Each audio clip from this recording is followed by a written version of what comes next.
Delhi ED office దగ్గర high tension కనబడుతోంది. దాదాపు 8 గంటలుగా కవిత ఈడీ ఆఫీస్లోనే ఉండటం, సీనియర్ అడ్వకేట్ల బృందం ఈడీ ఆఫీస్కు వెళ్లడం, డాక్టర్ల టీం ఈడీ ఆఫీస్కు వెళ్లి బయటకు రావడం అన్ని వెంటనే జరగడంతో అక్కడ ఏం జరుగుతుందోనన్న ఉత్కంఠ అయితే కనబడుతోంది. ఢిల్లీ పోలీస్ ఎస్కార్ట్ వాహనం కూడా ఈడీ ఆఫీస్ దగ్గర రెడీగా ఉంచారు. భద్రతను పెంచారు. బీఆర్ఎస్ లీడర్స్ కూడా ఈడీ ఆఫీస్కు చేరుకుంటున్నారు. విచారణకు సంబంధించి డాక్యుమెంటేషన్ పై అధికారులు కవిత సంతకాలు తీసుకుంటున్నట్లు సమాచారం.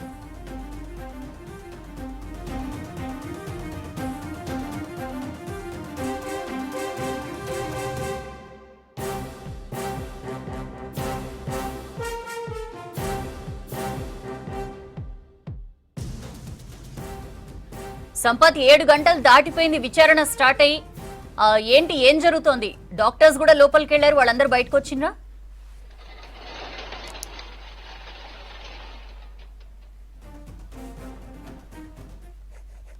7:30 గంటలుగా కవిత విచారణ కంటిన్యూ అవుతోంది. దాదాపు గంట అవుతోంది. అడ్వకేట్లు, సీనియర్ అడ్వకేట్స్ గండ్ర మోహన్ రావు, అట్లాగే సోమ భరత్ తో పాటుగా అడిషనల్ అడ్వకేట్ జనరల్, ప్రభుత్వానికి సంబంధించి తెలంగాణ ప్రభుత్వంలో ఉన్నటువంటి అడిషనల్ అడ్వకేట్ జనరల్ కూడా ఇక్కడికి వచ్చారు. 3 అడ్వకేట్లకు సంబంధించిన టీం వచ్చారు.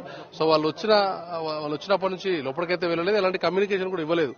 వాళ్ళు చెప్తున్నది ఏంటంటే మేము కేవలం జనరల్ గా వచ్చామనేది వాళ్ళు చెప్తున్నారు. నిజంగానే ఈడీ ఆఫీస్ నుంచి ఏమైనా కమ్యూనికేట్ అయిందా లేదా అనేది ఇప్పుడు ఆసక్తి ఉంది. వాళ్ళు ఒకవేళ నిజంగానే, ఎందుకంటే సాధారణంగా అడ్వకేట్స్ కానీ డాక్టర్లు కానీ వచ్చిన టైంలో ఏదైనా ప్రొసీజర్స్ ఉన్నప్పుడు మాత్రమే వాళ్ళు వస్తుంటారు కాబట్టి, సో అలాంటి టైంలోనే ఎక్కువగా హడావిడి ఉంటుంది. సో మొత్తానికి లాస్ట్ టైం 9 గంటల పాటు విచారణ కొనసాగింది. కవిత విచారణ సుదీర్ఘంగా 9 గంటల పాటు జరిగినటువంటి విచారణలో లాస్ట్ టైం కవిత విచారించిన తర్వాత ఆమె మళ్లీ రెండవసారి 16వ తేదీన విచారణకు రానని చెప్పింది. నేరుగా ఇదే ఎన్ఫోర్స్మెంట్ డైరెక్టరేట్ లో 11వ తేదీన విచారణ చేసిన తర్వాత 16వ తేదీన విచారణకు రావడానికి ఆమె ఒప్పుకోలేదు. తర్వాత అడ్వకేట్స్ ద్వారా 11 డాక్యుమెంట్లను సోమభారత్ ద్వారా డాక్యుమెంట్లను పంపించి విచారణకు హాజరు కాకుండా మినహాయింపు ఇవ్వాలి, ఆమె వ్యక్తిగతమైనటువంటి హాజరు కాకుండా మిగతా వ్యక్తిగత హాజరు నుంచి కాకుండా డైరెక్ట్ గా అడ్వకేట్స్ మొత్తం ప్యాండి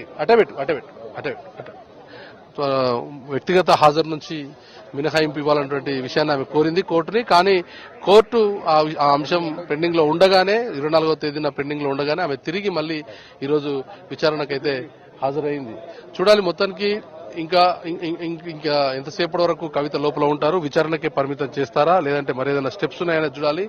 ఇప్పటివరకైతే ఎలాంటి కమ్యూనికేషన్ ఎన్ఫోర్స్మెంట్ డైరెక్టరేట్ నుంచి బయటకు రావడం లేదు. సాధారణంగానే హయ్యర్ ఎంక్వైరీ ఏజెన్సీది, దేశంలోనే హైయెస్ట్ ఎంక్వైరీ ఏజెన్సీ, జాతీయ దర్యాప్తు సంస్థ కాబట్టి వాళ్ళకి సంబంధించిన అఫీషియల్స్ కానీ, వాళ్ళకి సంబంధించిన లీగల్ కానీ, అఫీషియల్ నోట్స్ కానీ, ప్రెస్ కమ్యూనికేషన్ కానీ, లోకల్ పోలీస్ కమ్యూనికేషన్ కానీ సాధారణంగానే వాళ్ళు ఎవరు ఇవ్వరు. ఏదైనా అవసరం ఉంటే నోటీసులకు సంబంధించిన విషయంలో మాత్రమే స్థానిక పోలీసులకు సంబంధించిన హెల్ప్ తీసుకుంటారు. మిగతా సంబంధించిన అడ్వకేట్లు కానీ, ఆమె వ్యక్తిగతంగా ఉన్నటువంటి సహాయకులను కానీ ఎవరిని కవితతో పాటుగా మిగతా వాళ్ళను ఎవరిని అలో చేయలేదు. ఉదయం నుంచి కూడా డైరెక్ట్ గా కవితను వ్యక్తిగతంగా హాజరు కోసం పిలిచాం కాబట్టి ఆమెను మాత్రమే రావాలని చెప్పారు. ఈడీ ఆఫీస్ లో ఉన్నటువంటి ఫ్రంట్ ఆఫీస్ దగ్గర ఉన్నటువంటి విండో దగ్గర మాత్రం ఏదైనా రిక్వెస్ట్లు పంపించినా, ఏదైనా స్లిప్పులు పంపించినా ఆమెకు కమ్యూనికేట్ చేసేటువంటి సిస్టమ్, ఎవరైనా నిందితులు హాజరైనప్పుడు నిందితులు ఆరోపణలు ఎదుర్కొంటున్న వాళ్ళు, ఈడీ కేసులో ఉన్న వాళ్ళకు కమ్యూనికేట్ చేయడం కోసం మాత్రం బయట నుంచి ఏర్పాటు చేస్తారు. గంటలు పెరుగుతున్న కొద్దీ కవిత విషయంలో ఎన్ఫోర్స్మెంట్ డైరెక్టరేట్ ఎలాంటి స్టెప్ తీసుకోబోతోంది అనేది అందరికీ ఆసక్తిగా మారింది. ఎందుకంటే ఇప్పటికే 12 మందిని ఈ కేసులో భాగంగా అరెస్ట్ చేశారు. 8 మంది ఎన్ఫోర్స్మెంట్ డైరెక్టరేట్ లో అరెస్ట్ చేశారు. దాంట్లో ఉన్నటువంటి మెయిన్ అక్యూజ్డ్ గా ఉన్నటువంటి వాళ్ళంతా కూడా ఆ 8 మందిలో 6 కవితకు సన్నిహితులుగా ఈ లిక్కర్ సిండికేట్ స్కామ్ లో ఇన్వాల్వ్ అయినటువంటి వ్యక్తులుగా ఉన్నారు. వాళ్ళకి సంబంధించినటువంటి స్టేట్మెంట్లలో, వాళ్ళకి సంబంధించిన రిమాండ్ రిపోర్టులలో, కస్టడీ రిపోర్టులలో, వాళ్ళకి ఇచ్చినటువంటి ఛార్జ్ షీట్లలో పదే కవిత పేరును ప్రస్తావించినటువంటి సిచ్యువేషన్ అయితే కనిపించింది. ఇక సమీర్ మహేంద్రు ఎవరైతే ఈ కేసులో ప్రధాన నిందితుడిగా, ఎఫ్ఐఆర్ లో ప్రధాన నిందితుడిగా, A1 గా ఉన్నటువంటి వ్యక్తిగా, అట్లాగే ఈ లిక్కర్ సిండికేట్ సంబంధించిన స్కామ్ అంటే ప్రభుత్వ యజమాయిషిలో, ప్రభుత్వ ఆధీనంలో, ఢిల్లీ ప్రభుత్వ ఆధీనటువంటి లిక్కర్ పాలసీని మార్పు చేయడంలో ప్రధాన నిందితుడు ఉన్నటువంటి సమీర్ మహేంద్రును ఈ కేసులో అరెస్ట్ చేశారు. ఆయన కవిత పేరును పదే ప్రస్తావించారు. ఆమె ఈ మొత్తం హైదరాబాద్ కేంద్రంగానే లిక్కర్ సిండికేట్ స్కామ్ జరిగిందనే విషయాన్ని చెప్పడం, అట్లాగే ఐటీసీ కోహినూర్ ఐటీసీ కోహినూర్ హోటల్లో హైదరాబాద్ లోనే ఈ స్కామ్ ఎస్టాబ్లిష్ అయినట్టుగా ఆయన స్టేట్మెంట్ ఇవ్వడంతో లిక్కర్ పాలసీకి సంబంధించిన మేకింగ్ లో కూడా ఆమె రోల్ ఉన్నట్టుగా ఫైండ్ అవుట్ అయింది. దాంతో పాటుగా లిక్కర్ పాలసీ మేకింగ్ ఒక అంశం అయితే, లిక్కర్ పాలసీలో పెట్టుబడులు, లిక్కర్ పాలసీ జోన్ల ఏర్పాటు, జోన్లను కేటాయింపు, వాళ్ళకి సంబంధించిన కేటాయింపులకు సంబంధించిన కంపెనీలు, మ్యానుఫ్యాక్చరింగ్ కంపెనీలు, రీటైల్ కంపెనీస్, దాంతో పాటుగా ఈ డిస్ట్రిబ్యూషన్ సంబంధించినటువంటి కంపెనీల్లో డిస్ట్రిబ్యూటర్స్, అట్లాగే రీటైల్ షాపులు, లిక్కర్ మ్యానుఫ్యాక్చరింగ్ కంపెనీలు, 24 లిక్కర్ మ్యానుఫ్యాక్చరింగ్ కంపెనీలకు సంబంధించినటువంటి అరుణ్ రామచంద్ర పిల్లకి సంబంధించిన వెహికల్ వెళ్తుంది. అరుణ్ రామచంద్ర పిల్లని ఈడీ ఆఫీస్ కు తీసుకువచ్చి మళ్ళీ స్టేట్మెంట్లను రికార్డ్ చేసి పంపిస్తున్నారు. సో ఈడీ ఆఫీస్ కి అరుణ్ రామచంద్రన్ పిల్లైది ఇప్పటికే విచారణ కంప్లీట్ అయ్యింది. ఆయనకు సంబంధించిన రిపోర్టు, కస్టడీ రిపోర్ట్ ను లాస్ట్ టైం 18 పేజీల ఆయన యొక్క స్టేట్మెంట్స్, ఆయన యొక్క కస్టడీ రిపోర్ట్ ను, రిమాండ్ రిపోర్ట్ ను కోర్టులో సబ్మిట్ చేశారు. దాంట్లో కూడా 6 సార్లు ఆయన కవిత పేరును ప్రస్తావించడం, కవిత రిప్రజెంటేటివ్ గా, కవిత కోఆర్డినేటర్ గా ఉన్నారనే విషయాన్ని ఆయన చెప్పాడు. ఇప్పుడే సమీర్ మహేంద్రని మనం చూసినటువంటి వెహికల్ లోనే బయటికి తీసుకెళ్లారు. సమీర్ మహేంద్రని ఇప్పటికే 14 రోజుల జ్యుడిషియల్ రిమాండ్ కు, జ్యుడిషియల్ కస్టడీకి కూడా ఆల్రెడీ కోర్టు ఆదేశించింది, రౌజావన్నీ కోర్టు. సో మరో 14 రోజుల పాటు అరుణ్ పిల్లై కూడా కస్టడీలో ఉన్నారు. అట్లాగే 22 వరకు మనీష్ సిసోడియాకు సంబంధించిన కస్టడీ పొడిగింపు ఉంది. 22 వరకు ఆయనను క్వశ్చనింగ్ చేసిన తర్వాత మళ్ళీ ఆయన దగ్గర ఉన్నటువంటి సమాచారం ఏముందనేది తెలుస్తుంది. మెయిన్ గా ఇప్పుడున్నటువంటి ఎపిసోడ్ లో, ఇప్పటిదాకా జరిగినటువంటి ఎపిసోడ్ లో కవిత లాస్ట్ టైం 11వ తేదీన చెప్పినటువంటి 9 గంటల విచారణలో ఏం చెప్పింది, ఈ రోజు 7 గంటల విచారణలో ఏం చెప్పింది, ఆమె చెప్పిన స్టేట్మెంట్లు ఏంటి, ఆ స్టేట్మెంట్లు నిజంగానే నోట్ చేశారా, నోట్ చేస్తే ఆ స్టేట్మెంట్లలో ఉన్న అంశం ఏంది, సారాంశం ఏంది అనేది చాలా కీలకమైన అంశం. మామూలుగానే ఎన్ఫోర్స్మెంట్ డైరెక్టరేట్ ఈ స్టేట్మెంట్లను కానీ, సమాచారాన్ని కానీ మొత్తం డాక్యుమెంటేషన్ చేసిన తర్వాత వాటిని కోర్టుల్లో సబ్మిట్ చేసిన ఒక ప్రాసెస్ ఉంటుంది. దాంట్లో భాగంగా అరుణ్ రామచంద్రన్ పిల్లై ఇచ్చినటువంటి స్టేట్మెంట్లను ఆయన ఇప్పటికే ఆ స్టేట్మెంట్లను వెనక్కి తీసుకున్నట్టుగా చెప్పినా దాన్ని పెద్దగా ఎన్ఫోర్స్మెంట్ డైరెక్టరేట్ పరిగణనలోకి తీసుకోలేదు. ఎందుకంటే అది ముందుగా ఇచ్చినటువంటి స్టేట్మెంట్ లో దాన్ని రికార్డెడ్ స్టేట్మెంట్, అది మొత్తం కన్ఫెస్ స్టేట్మెంట్ కింద ఎన్ఫోర్స్మెంట్ డైరెక్టరేట్ భావించింది.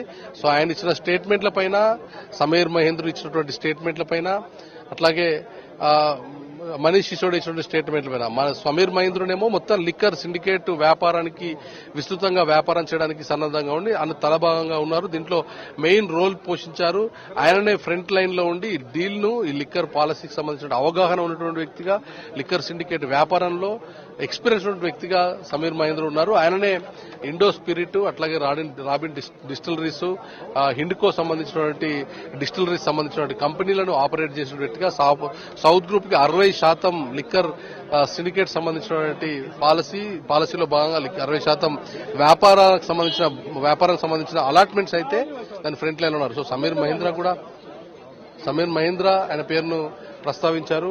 అట్లాగే మనీష్ సిసోడియా ఆయన పేరును ప్రస్తావించారు. ఇక సమీర్ మహేంద్రకు సంబంధించిన విషయాన్ని తీసుకుంటే ఢిల్లీ లిక్కర్ స్కామ్ లో ఆయన A1 ముద్దాయిగా, ఇండో స్పిరిట్ సంస్థ యజమానిగా సమీర్ మహేంద్ర ఉన్నారు. సెప్టెంబర్ 28వ తారీఖున సమీర్ మహేంద్రను ఎన్ఫోర్స్మెంట్ డైరెక్టరేట్ అరెస్ట్ చేసింది. ఈ కేసులో మొట్టమొదటి అరెస్టు సమీర్ మహేంద్రనే. ఎప్పుడైతే సమీర్ మహేంద్రను అరెస్ట్ చేశారో సెప్టెంబర్లో, ఆ తర్వాతనే కవితకు సంబంధించిన పేరు, కవితకు సంబంధించిన లాబీ, సౌత్ లాబీకి సంబంధించిన పేర్లు, అరుణ్ రామచంద్ర పేర్లు తెర మీదకి వచ్చాయి. ఈడీ అరెస్ట్ చేసిన తర్వాత section 45 prevention of money laundering act కింద సెప్టెంబర్ 30న అతనిపై ఈడీ ఛార్జ్షీట్ కూడా దాఖలు చేసింది. ఆ ఛార్జ్షీట్ లో కూడా చాలా అంశాలు తెరపైకి వచ్చాయి. మొత్తం ఒక రకంగా చెప్పాలంటే సెప్టెంబర్ నెల, లాస్ట్ ఇయర్ సెప్టెంబర్ అనేది ఈ కేసుకు మెయిన్ గా ప్రధాన బీజం పడింది. ప్రధానంగా ఆంధ్రప్రదేశ్, తెలంగాణలో ఉన్నటువంటి రాజకీయ నాయకులను, బిజినెస్ మెన్లను, లైజనర్లను, మీడియేటర్లను, ఈ స్కామ్ లో ఇన్వాల్వ్ అయిన అందరినీ కూడా షేక్ చేసింది. ఆ తర్వాతనే సెప్టెంబర్ తర్వాత నుంచే మొత్తం మొబైల్ ఫోన్స్ వాడకాన్ని తగ్గించారు, వాట్సాప్ మూగబోయాయి, మొబైల్ ఫోన్స్ బ్రేక్ చేశారు, IMEI నెంబర్లను చేంజ్ చేశారు.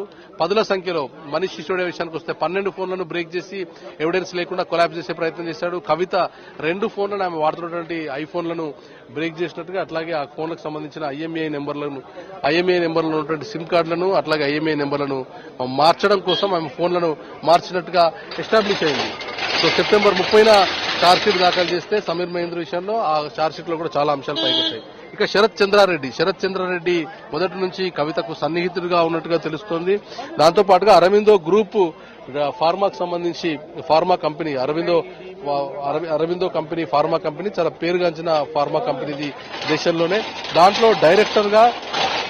ఫార్మా డైరెక్టర్ గా ఉండి శరత్ చంద్రారెడ్డి నవంబర్ 11న ఆయనను అరెస్ట్ చేశారు. అంటే సరిగ్గా సమీర్ మహేంద్రని అరెస్ట్ చేసిన నెల రోజుల తర్వాత సెప్టెంబర్ లో సమీర్ మహేంద్రని అరెస్ట్ చేస్తే నవంబర్ లో మళ్ళీ శరత్ చంద్రారెడ్డిని అరెస్ట్ చేశారు. సో శరత్ చంద్రారెడ్డి నవంబర్ 11న ఈడీ అరెస్ట్ చేసింది. లిక్కర్ స్కామ్ లో బినయ్ బాబుతో కలిసి శరత్ చంద్రారెడ్డిని రిటైల్ లైసెన్సులు ఇప్పించడం కోసం డబ్బులు తీసుకున్నట్టుగా ఈడీ గుర్తించి లిక్కర్ లైసెన్స్ రేట్లు ఫిక్స్ చేయడంలో అట్లాగే లిక్కర్ రిటైల్ షాప్స్ ను అలాట్ చేయడంలో కీలక పాత్ర పోషించినట్టుగా ఈడీ గుర్తించిన తర్వాత ఈ స్కామ్ లో శరత్ చంద్రారెడ్డిని కింగ్ పిన్ గా ఎస్టాబ్లిష్ చేసి శరత్ చంద్రారెడ్డిని అరెస్ట్ చేశారు. శరత్ చంద్రారెడ్డిపై మరో ఆరోపణ, శరత్ చంద్ర భార్య ఎవరైతే ఉన్నారో ఆమెకు చార్టర్డ్ ఫ్లైట్స్ ఉన్నట్టుగా 7-8 చార్టర్డ్ ఫ్లైట్స్ ఆమె ఆపరేట్ చేస్తున్నట్టుగా మీడియేటర్ గా ఉన్నట్టుగా ఫైండ్ అవుట్ అయింది. అట్లాగే దాంట్లో భాగంగానే డైరెక్ట్ గా శరత్ చంద్రారెడ్డి ఈ చార్టర్డ్ ఫ్లైట్ ఏర్పాటు చేసి మొట్టమొదటిసారి 33 కోట్ల రూపాయలు ఏదైతే హైదరాబాద్ లో జరిగినటువంటి ఒప్పందం ప్రకారంగా ఆమ్ ఆద్మీ పార్టీకి బ్యాక్ డోర్ నుంచి 33 కోట్ల రూపాయలు పంపిస్తే అది శరత్ చంద్రారెడ్డి ఛానల్ ద్వారానే పంపించినట్టుగా ఎస్టాబ్లిష్ అయింది. సో దానిలో భాగంగానే నవంబర్ 11న ఈడీ నవంబర్ నెలలో ఆయన శరత్ చంద్రారెడ్డిని అరెస్ట్ చేసింది. సో వరుసగా సెప్టెంబర్, నవంబర్ లో ఇద్దరి అరెస్ట్ తర్వాత ఈ కేసులో హీట్ పెరిగింది. సాధారణంగానే కవితకు సన్నిహితులుగా ఉన్న వ్యక్తులుగా అట్లాగే కవిత ఆపరేట్ చేస్తున్నటువంటి ఈ లిక్కర్ సిండికేట్ లో భాగంగా వాళ్ళు అరెస్ట్ అయిన తర్వాత వార్తలు బయటకు వచ్చాయి. దానికి సంబంధించినటువంటి కేసులో చార్జ్ షీట్లలో ఆమె పేర్లు ప్రస్తావనకు రావడంతో ఈ ఆరోపణలు వచ్చాయి. సో మొదట్లో కవిత ఎప్పుడైతే సెప్టెంబర్, నవంబర్ లో ఈ కేసుకు సంబంధించిన ప్రస్తావన వచ్చినప్పుడు ఇది కేవలం ఆరోపణలే, అలిగేషన్స్ మాత్రమే, దాంట్లో తన రోల్ లేదనేటువంటి విషయాన్ని డైరెక్ట్ గా పత్రికా ముఖంగా మీడియా ద్వారా ఖండించింది. అట్లాగే ట్వీట్లు చేసింది. అది నిజంగానే న్యాయపరమైన చిక్కులు వచ్చినా న్యాయపరంగా తేల్చుకుంటారన్నటువంటి స్టేట్మెంట్లు కూడా ఇచ్చింది.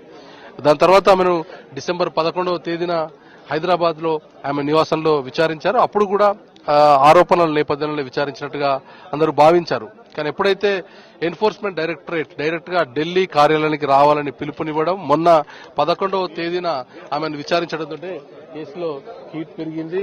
ఈ కేసులో భాగంగానే ఆమెను విచారణ చేస్తూ వచ్చారు. సో మొత్తానికి ఈ విచారణలో భాగంగా కవిత 2 రోజుల పాటు ఆమె విచారణ ఎదుర్కొన్నట్టే. 3 సార్లు నోటీసులు జారీ అయితే ఒక 16వ తేదీన ఆమె విచారణకు హాజరు కాలేదు కాబట్టి 2 సార్లు విచారణకు హాజరైంది. ఇప్పుడు 7.5 గంటలు గడిచింది. దాదాపు 8 గంటలు కావస్తుంది. 8 గంటల్లో కవిత ఏం చెప్పింది, లాస్ట్ టైం విచారణకు హాజరైనప్పుడు ఉన్నటువంటి 9 గంటల విచారణలో ఏం చెప్పింది, మొత్తం ఈ 16-17 గంటల టైంలో కవిత చెప్పినటువంటి విషయాలు ఏందనేది అందరికి ఆసక్తిగా ఉంది. నిజంగానే కవిత చెప్పిన అంశాలు బయటికి వచ్చినా, కవిత చెప్పినటువంటి విషయాలు ఏవి బయటకు వచ్చినా కానీ అవి న్యూస్ మేకింగ్ కింద మనం చెప్పొచ్చు. ఆమె చెప్పినటువంటి అధికారికమైనటువంటి స్టేట్మెంట్ల కింద వాటిని చూడొచ్చు. ఇప్పటిదాకా చెప్పినటువంటి వాళ్ళన్నింటినీ కూడా కవిత కొట్టిపారేయొచ్చు. కానీ రేపు ఆమె ఎన్ఫోర్స్మెంట్ డైరెక్టరేట్ ఇచ్చిన స్టేట్మెంట్లు మాత్రం అధికారికంగా బయటకు వచ్చినప్పుడు ఏ స్టేట్మెంట్లు చెప్పిందనేది ఆసక్తిగా ఉంది. ఇక బినయ్ బాబు ఈ ఇద్దరు అరెస్టులు, ఇటు సమీర్ మహేంద్ర అట్లాగే శరత్ చంద్రారెడ్డి ఇద్దరు అరెస్ట్ తర్వాత బినయ్ బాబు అనే వ్యక్తిని అరెస్ట్ చేసింది ఎన్ఫోర్స్మెంట్ డైరెక్టరేట్. ఈ స్కామ్ లో Pernod Ricard international liquor brand company general manager గా బినయ్ బాబు ఉన్నట్టుగా ఈడీ ధృవీకరించింది. Pernod Ricard international liquor brand company అనేది చాలా పాపులర్ లిక్కర్ కంపెనీ. ఇది ఈ పాపులర్ లిక్కర్ కంపెనీకి సంబంధించినటువంటి దాంట్లో మేనేజర్ గా ఉండి అట్లాగే దీంట్లో ఈ లిక్కర్ పాలసీకి ఎట్లా ఫిట్ అవుతాయి, ప్రొఫైల్స్ ఎవరెవరి సరిగ్గా ఉన్నాయి, ఏ ప్రొఫైల్ ఎలాంటి వ్యక్తులు దీనిలో పరిగణలోకి తీసుకోవాలనే విషయం పైన బినయ్ బాబు ఫైండ్ అవుట్ చేసినట్టుగా ఈడీ నిర్ధారించింది. నవంబర్ 11న శరత్ చంద్రారెడ్డితో పాటుగా బినయ్ బాబును అరెస్ట్ చేశారు. సో సెప్టెంబర్ తర్వాత నవంబర్ లో ముగ్గురి అరెస్ట్ అయిన తర్వాత ఈ స్కామ్ లో పేర్కొన్న 31 లైసెన్సుల్లో బినయ్ బాబు అట్లాగే 29 లైసెన్సులను రిటైల్ వ్యాపారులకు ఇప్పించినట్లుగా ఆధారాలు సేకరించింది. ఇక్కడ నుంచే ఈ కేసు యూటర్న్ తీసుకుందని చెప్పాలి. ఎందుకంటే ఈ 31 లైసెన్సులను అలాట్ చేయడంలో అట్లాగే 29 లైసెన్స్ రిటైల్ వ్యాపారులకు ఇప్పించడంలో బినయ్ బాబు అట్లాగే శరత్ చంద్రారెడ్డి మీడియేటర్లుగా లైజనర్లుగా ఉన్నారు కాబట్టి వాళ్ళ దగ్గర నుంచి డబ్బుల ట్రాన్సాక్షన్ స్టార్ట్ అయింది ఈ ఇద్దరు వ్యక్తుల నుంచే, బినయ్ బాబు అట్లాగే శరత్ చంద్రారెడ్డి. కాబట్టి ఆ డబ్బుల ట్రాన్సాక్షన్ సంబంధించిన డేటాను మొత్తం కలెక్ట్ చేశారు. అయితే ఇందులో అక్రమ లావాదేవీలు జరిగినట్టుగా ఆన్ రికార్డులో ఆఫ్ ది రికార్డులో డబ్బుల పంపిణీ జరిగినట్టుగా కోట్ల రూపాయల ట్రాన్సాక్షన్ ను ఈడీ ఫైండ్ అవుట్ చేసింది. ఆ తర్వాతనే ఇందులో ఈ ముగ్గురిని అరెస్ట్ చేసింది. ఇక 4వ arrest Abhishek Boinpally liquor scam లో తెలంగాణ రాష్ట్రం నుంచి అరెస్ట్ అయినటువంటి తొలి వ్యక్తి అభిషేక్ రావు. అభిషేక్ రావు కవితకి చాలా అత్యంత సన్నిహితుడుగా అట్లాగే రాజకీయాల్లో కూడా చురుగ్గా ఉన్నటువంటి వ్యక్తిగా అభిషేక్ రావుకు పేరుంది. అభిషేక్ రావును టచ్ చేసినప్పుడే మీడియాలో కవిత పైన వార్తలు వచ్చాయి. అభిషేక్ బోయిన్పల్లి అరెస్ట్ తర్వాతనే కవితకు సంబంధించిన ప్రస్తావన కావచ్చు, కవితకు సంబంధించిన మొబైల్ ఫోన్స్ డ్యామేజ్ చేసినట్టుగా ఎస్టాబ్లిష్ అయింది. సో ఈ లిక్కర్ స్కామ్ లో రాష్ట్రం నుంచి అరెస్ట్ అయిన మొదటి వ్యక్తిగా అభిషేక్ బోయిన్పల్లి అరెస్ట్ చేసిన తర్వాత సెప్టెంబర్ 13న అరెస్ట్ చేశారు.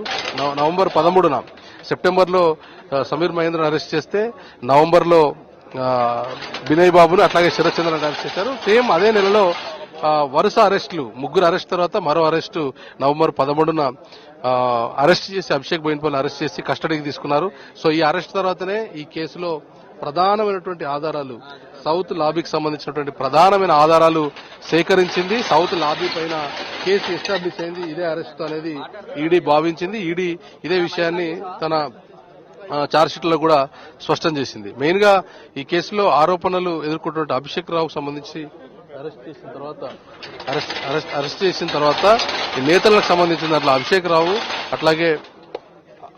అభిషేక్ రావుకు సంబంధించినటువంటి రాష్ట్రంలోని పలువురు రాజకీయ నేతలతో సంబంధం ఉన్నట్టుగా సిబిఐ గుర్తించింది. లిక్కర్ స్కామ్ లో 3,85,00,000 రూపాయలు అభిషేక్ రావు అకౌంట్ల నుంచి ఇండో స్పిరిట్ ఎండీ సమీర్ మహేంద్రకు వచ్చినట్లుగా కోర్టుకు సిబిఐ తెలిపింది. మెయిన్గా ఎందుకంటే సమీర్ మహేంద్రకు డబ్బులు రావడానికి రూట్ చేసింది, బ్యాక్ డోర్ లో మనీ పంపించింది అభిషేక్ రావే.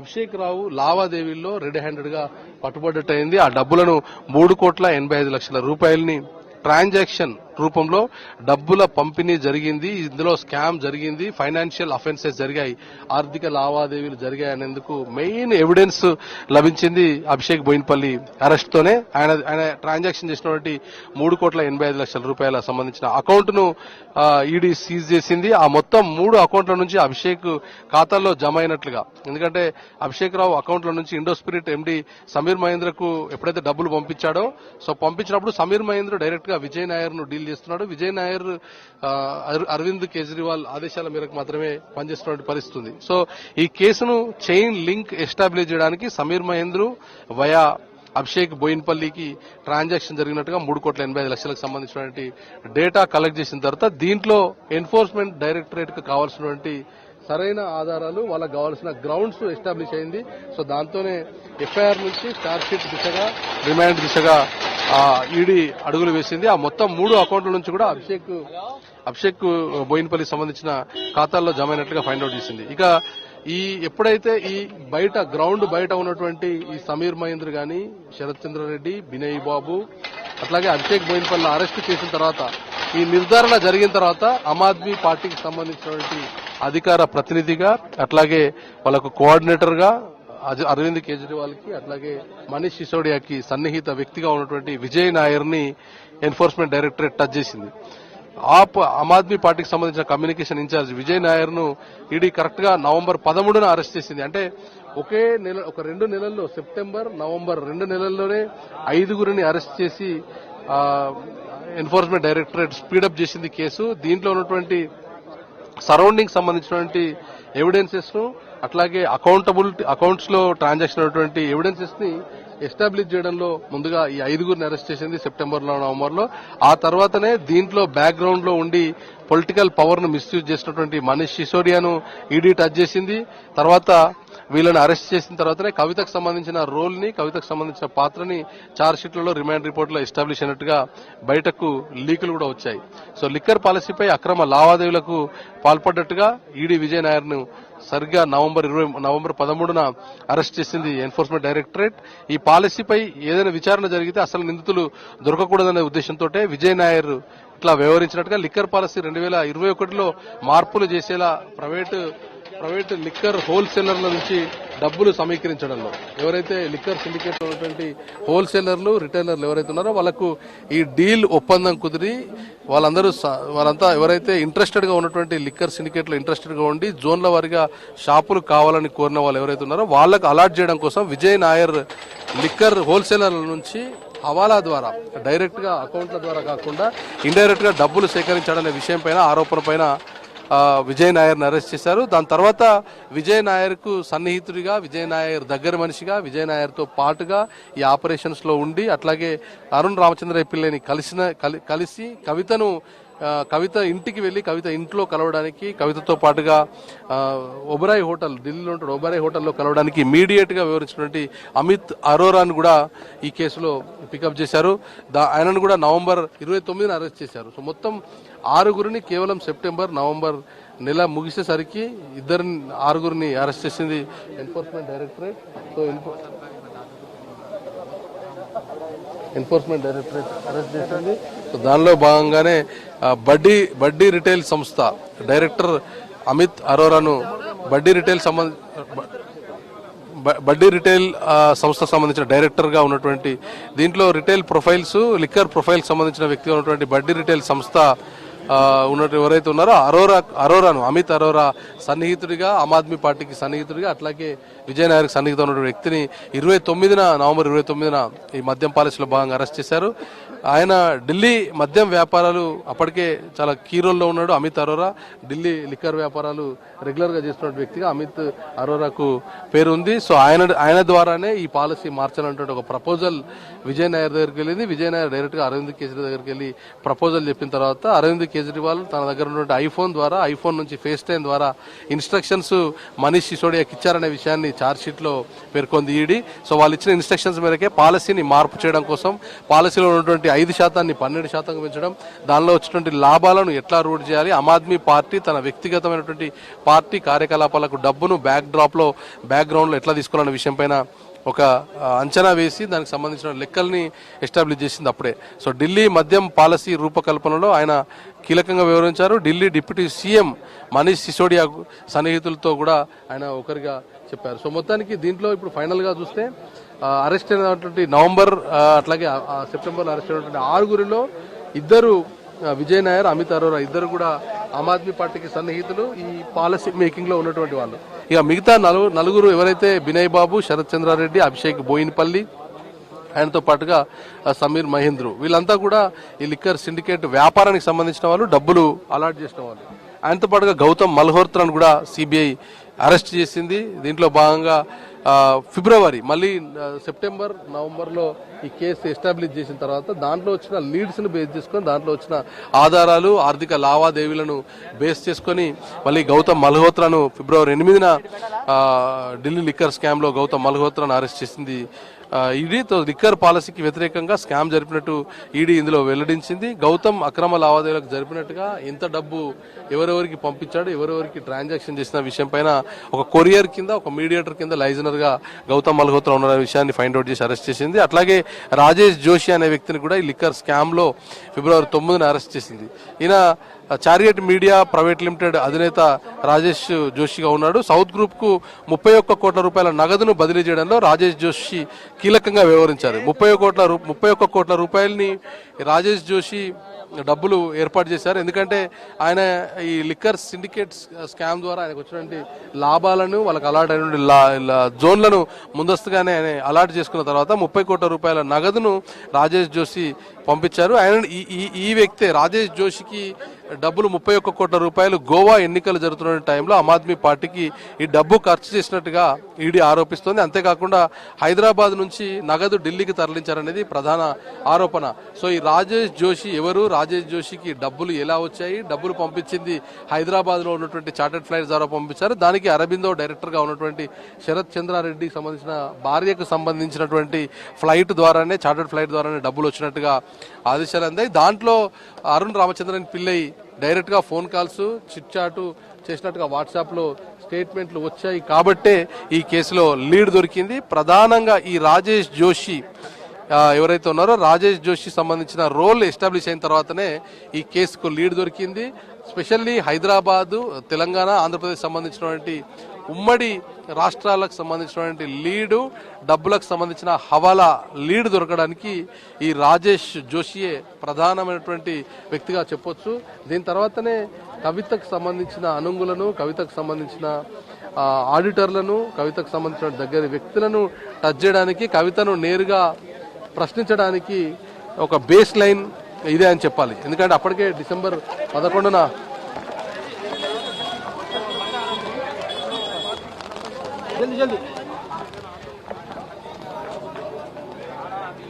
क्या कुछ नहीं है, मूवमेंट कोई हो नहीं रही, बारिश के